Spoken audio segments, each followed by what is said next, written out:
안녕하세요. 하와이의 박리입니다. 이곳은 강아지 자기 가족이죠. 예, 강아지를 데리고 내려와서요 운동시키고 또 우리 개들이 여기 오줌 대변 보고요 또 깨끗하게 다 치우기도 하고 아침 되면 탁 막 이렇게 물이 또 나와서 씻고 이러기 때문에 굉장히 깨끗합니다. 예. 그리고 이웃과 함께 대화를 나누기도 하고요. 예. 자기들끼리, 개들끼리 또 친구가 이루어지기도 하고 그렇습니다. 뉴욕 같은 경우에는 그 맨하탄 안에 개들이 모이는 곳이 있습니다. 거기에 또 이웃들과 함께, 지인들과 함께 모이는 경우를 많이 보기도 했는데, 하와이도 또 이렇게 워드 브리지 안에는 개들이 돌아다닐 수 있는 곳곳을 만들어 놔서요. 그곳에 또 나가게 되면 예쁜 강아지들도 개들도 만나게 되고요. 또 이웃과 함께 또 좀 더 친해질 수 있는 시간을 갖기도 합니다. 자, 오늘은 우리 귀여운 개들의 모습과 이웃들이 함께 어울려서 있는 모습을 시작으로 영상을 찍어보고 있습니다. 또 오늘 어떤 기사가 났는지 읽고 여러분들에게 이야기해 보도록 하겠습니다. 반등하는 집값 전망을 물었더니 의외의 결과가 나왔다고 합니다. 하반기 더 떨어진다. 우세하다. 내용은 보니까 그렇게 쓰고 싶지 않은 내용이네요. 국민 10명 중 4명은 올해 하반기 집값이 지금보다 하락할 것이라고 전망하는 것으로 나타났는데요. 지난해 말 같은 조사에서는 80% 가까운 비율이 집값이 떨어질 것이라고 본 것보다는 하락 응답 비율이 줄었지만 하반기에도 여전히 하락할 것이다. 이렇게 답변이 많았다고 합니다. 어디서 조사를 했는지 부동산 플랫폼 1000명을 대상으로 2023년 하반기 거주지역의 주택 매매 가격을 어떻게 예상하냐고 물어본 결과 45.9%가 하락을 택했다고 합니다. 반면에 상승할 것이다 라고 응답한 사람은 31.9%. 집을 가지고 있는 사람들 내려가는 거 싫지요? 보합은 22.2%. 살 생각도 없고 팔 생각도 없는 사람들 직계입니다. 언제든지 참 이렇게 퍼센트 나오는 거 보면은 다 자기의 이문과 이율에 맞춰서 이야기를 하는 것 같습니다.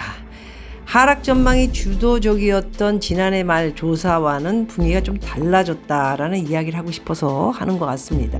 지난해 조사에서 하락 응답은 77.7%였네요. 이번 조사에서는 30%가 넘게 줄었고요.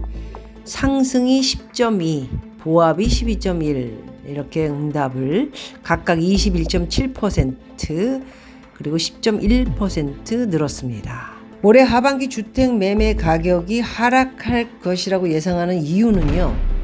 경기 침체 지속이 32.5% 가장 많았고요.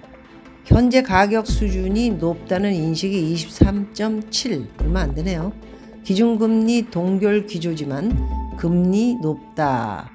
금리가 매우 높아야 되는데 우리나라는 3.5 이 정도 수준이죠. 그러니까 굉장히 높다라는 인식을 그렇게 하고 있지도 않은 것 같습니다. 전세 가격 약세로 인한 매물 출시도 11.5, 신규 입주 물량 증가가 6.5. 미분양이 최근에 좀 많이 있죠. 점점 많아질 것 같습니다. 급매물 거래 후 수요 심리 위축이 5.2% 순으로 나타났습니다. 상반기 저가 매물 거래가 이루어졌지만 경기가 계속 불안하고요. 2, 3년 전 대비 가격 수준과 금리가 높다는 인식 등이 여전한 것으로 보인다. 반면에 주택 매매 가격이 상승한다고 전망한 이유는요. 저점 바닥 인식론 확산 기대. 정부에서 돈을 좀 40조 이상 갖다 쓰라 해서 좀 집이 좀 띄워졌죠. 그래서 그 인식론이 확산 기대가 20.7%로 가장 많았다. 다음으로는 정부 규제 완화, 계속 규제 완화가 있을 것이다. 또 금리 인상 기조 둔화, 이제 더 이상 금리 안 올리고 오히려 내릴 것이다. 이런 기대 꿈도 꾸지 마시고요. 매물 거래로 인한 실수요 유입, 경기 회복 기대 11.3. 전세 가격 회복 조짐으로 매매 상승 기대 7.5 이렇게 딜을 이어갔습니다. 2023년 하반기 주택시장은요, 어느 때보다 상승 그리고 하락에 대한 의견이 정말 서로가 틀립니다. 집 가지고 있는 사람은 내려가면 싫죠. 예, 집이 없는 사람은 옛날 값보다 더 많이 떨어지길 바라고요. 예, 시장의 심리가 그렇습니다.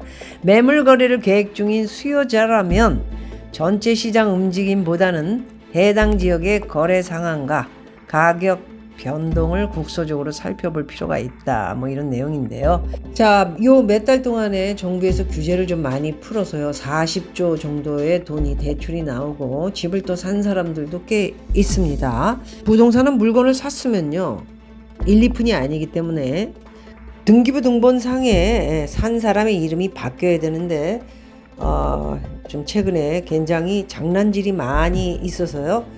미등기 상황이거나 작년에 물건을 산 사람들 내용도 그렇고요. 몇 달 전에 산 올 1, 2, 3, 4월에 산 내용들도 어마어마하게 많이 등기부 등본상에 이름이 바뀐 것이 없다라는 것이 이건 뭐지? 시장을 좀 수상하게 지켜봐야 된다는 것도 있습니다. 참지 못하고 사시는 분들은 어쩔 수 없고요. 예, 물건 조심해서 잘 사시기 바라고요. 기대치를 더 내려서 보고 계신 분들은 좀 기대치를 좀 가져보시고 숨죽이면서 이제 추워지는 부동산이 이게 여름에 좀 반짝합니다. 누차 말씀드렸지만 추운 겨울로 들어오게 되면은 이제 어떻게 될까?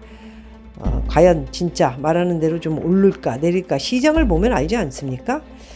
좋을 것이 하나도 없는 지금 상황에서 여러분들의 선택은 무엇일지 영리한 사람이 돼야 되고요.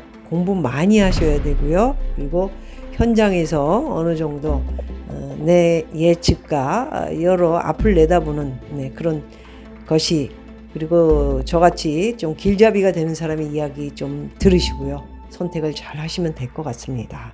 오늘도 기사, 오늘 타이틀 반등하는 집값 전망 물었더니 의외의 결과가 나왔다 해서 하반기는 더 떨어진다. 근데 내용은 작년보다는 그렇게 많이 떨어진다는 내용이 아니었다라는 내용을 오늘 기사 내용을 읽어드렸고 분석을 해봤습니다. 고맙습니다, 여러분.